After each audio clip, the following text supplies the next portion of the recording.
полезная информация для бизнеса. Арктические гектары можно безвозмездно использовать для предпринимательской деятельности. Например, построить ферму или открыть какой-либо цех в Воркуте, Инте, Усинске, либо Усть-Илимском районе Коми станет возможно на особых условиях. Землю предоставят в сокращенные сроки – до 33 рабочих дней.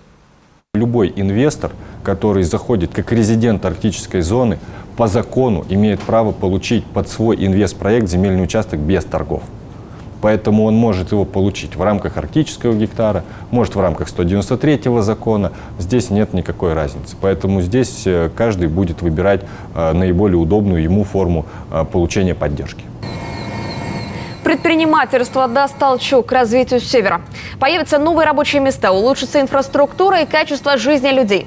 По словам Сергея Жеребцова, это сократит отток населения, повысит интерес граждан к быту и культуре Заполярья.